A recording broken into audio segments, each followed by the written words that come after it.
Hey, what's going on, guys? We're going to be playing some Team Fortress 2 here. It's going to be a gameplay commentary. We're going to be doing some heavy and dumb man gameplay, and today's going to be a question and answer video. Going to be reading questions off my Steam group, which you should be a member of. It's in a link in the video description, so feel free to check that out. Let us get started. First question comes from Fbox Signout. He says, what sound do you use for your TF2 hit sound? Basically, I don't change the sound, I just change the pitch.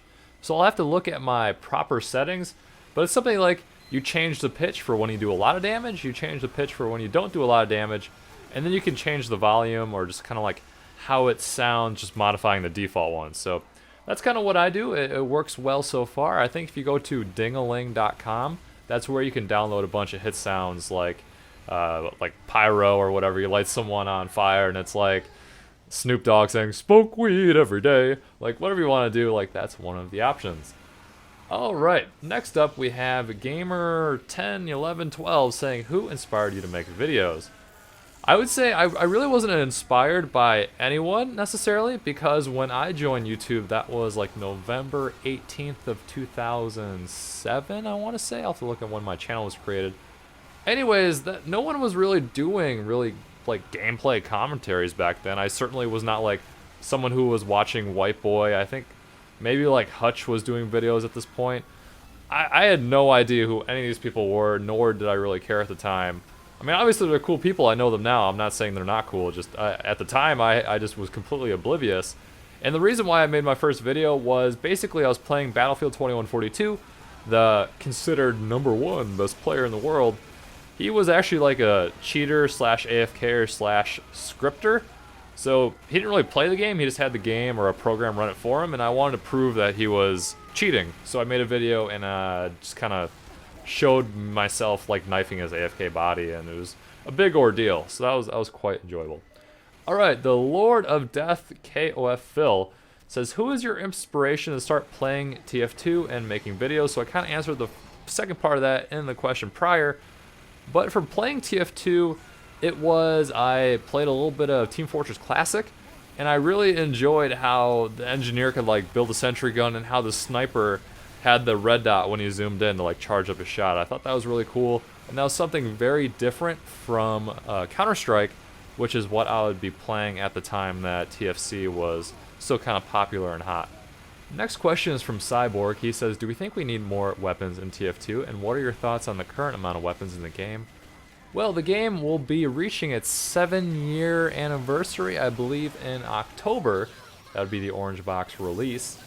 So, I don't know. I think with people who still currently play the game will be alive for at least another 2 years, I'm thinking. Especially with the amount of money that people invested in the man economy.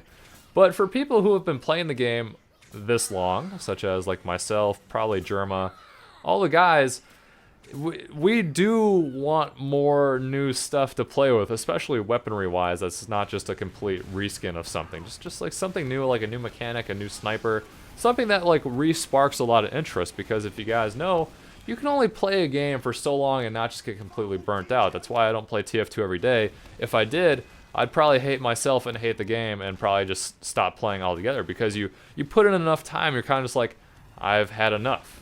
Such as probably someone who played a ton of World of Warcraft. Like eventually you just kind of hit your limit and you're just like, I want to play something else. I don't know.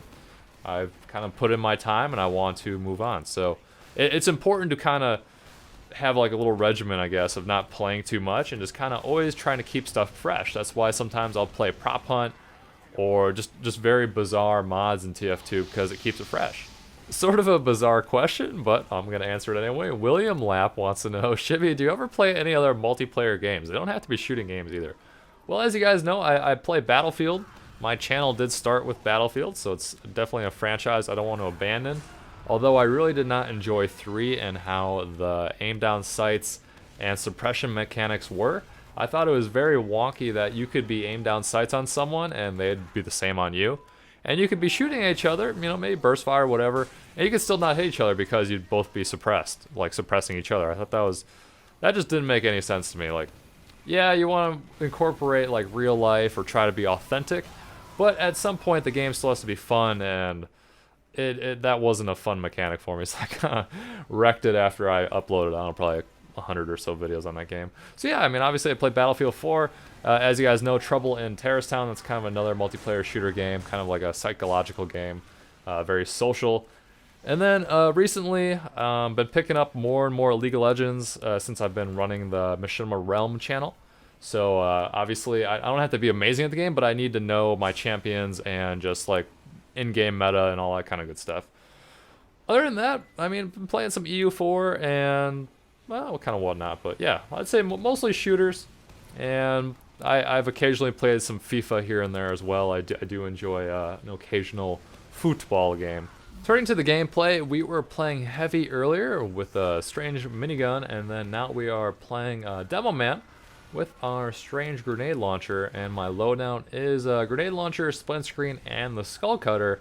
I don't think I've ever done a gameplay with a skull cutter, just because I never thought the 20% damage increase on a melee weapon is really worth it. But I was thinking, you know, payload, you're not looking to move very fast. There's a move speed reduction with the whole skull cutter mechanic, and we'll make it worth it with a shield. So right now what I'm thinking, there were 2 Ubers on the cart. You can't push the cart when Ubered, so I was going to wait for everyone to kind of kill themselves. I was going to pipe the point and kill some people, push people off it, and then go in for the cap. So that ended up working out really well. And yeah, kind of a decent loadout. I still think 20% damage increase on melee isn't really quite worth the move speed reduction, but once again, on payload it works. Thanks for the question, guys. My name is Shibby. Hope you all enjoyed, and I'll see you guys next time. Yeah, I understand, Mom, but I love you too. I love my viewers more, and now I need to get back to the video, okay? Alright, bye.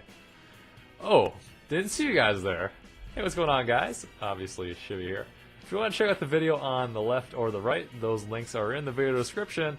If you have any other questions for me, feel free to leave them in the comments below or on my Steam group or Twitter or just whatever. I'll see them.